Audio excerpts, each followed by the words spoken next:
ദൈവം എല്ലാവരെയും സഹായിക്കട്ടെ. തുടർന്ന് സിസ്റ്റർ പ്രിയ ജോബൻ. നമസ്കാരം. ക്രിസ്തുദേവന്റെ ജന്മദിനം ആഘോഷിക്കുന്ന ഈ വേളയിൽ OCPF-ന്റെ 20ാമത്തെ ക്രിസ്മസ് മഹോത്സവത്തിലേക്ക് കടന്നു വന്നിരിക്കുന്ന എല്ലാവർക്കും OCPF-ന്റെ വക സ്വാഗതം. ഞങ്ങളുടെ സന്ധ്യാവന്ദനം നിങ്ങളുടെ അനുവാദത്തോടുകൂടി ഞാനൊരു കഥാപ്രസംഗം ഇവിടെ അവതരിപ്പിക്കുകയാണ്. എന്നോടൊപ്പം സഹകരിക്കുന്നത്, ഓർഗൻ വായിച്ച് സഹായിക്കുന്നത് ബ്രദർ ജോയൽ, തബല വായിച്ച് സഹായിക്കുന്നത് പാസ്റ്റർ ജോബൻ. എന്റെ കഥയുടെ പേരാണ് അവളുടെ ക്രിസ്മസ്.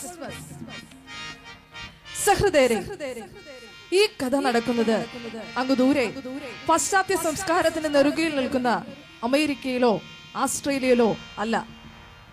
നാഗരികതയുടെ എല്ലാ ചുടലഭാവവും ആവാഹിച്ചു നിൽക്കുന്ന നമ്മുടെ രാജ്യ തലസ്ഥാനത്തുമല്ല. ടെക്കികളുടെ ലോകവും ഫാഷൻ ലോകവും ആഘോഷിച്ച് തിമിർക്കുന്ന ബാംഗ്ലൂർ, ബോംബെ നഗരങ്ങളിലുമല്ല. പിന്നെയോ സംസ്കാരത്തിന്റെ നെറുകയിലെന്ന് നമ്മൾ അവകാശപ്പെടുന്ന നമ്മുടെ ഈ കൊച്ചു കേരളത്തിൽ, അക്ഷരനഗരിയും ആരോഗ്യ നഗരിയും ഒക്കെ ചേരുന്ന ഈ മധ്യ തിരുവിതാംകൂറിൽ,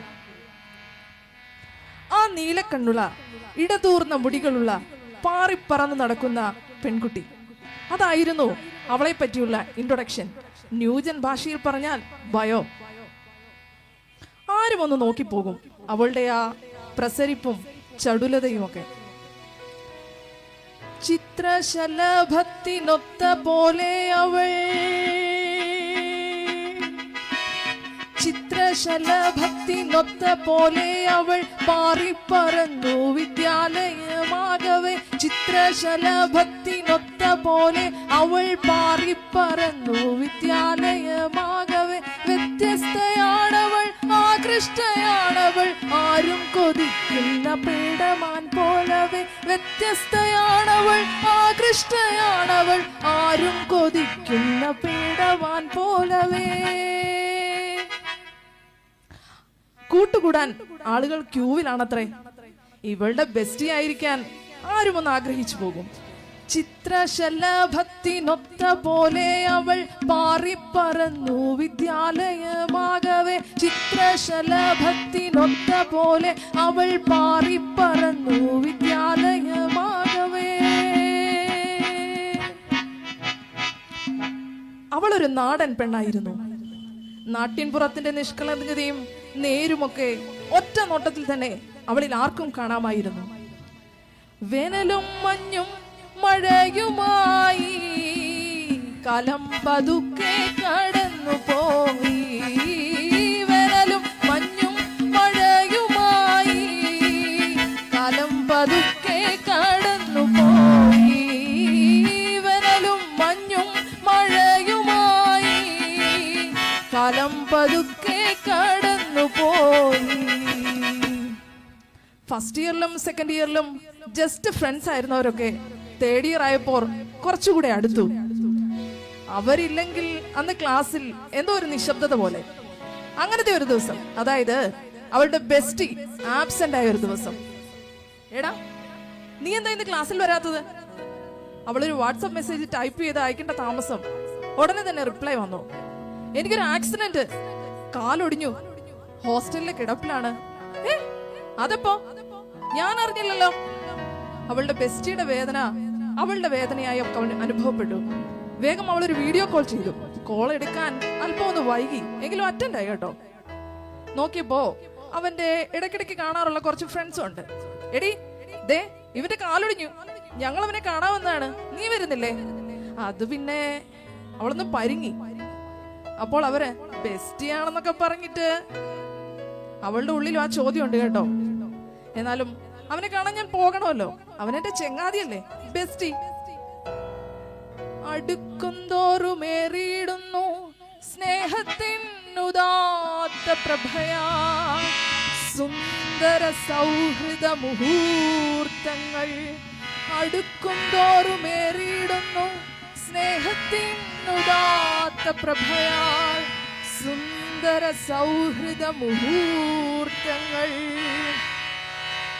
അതെ, സൗഹൃദത്തിന് വില കൊടുക്കുന്നവർക്കൊക്കെ അങ്ങനെയാണ്.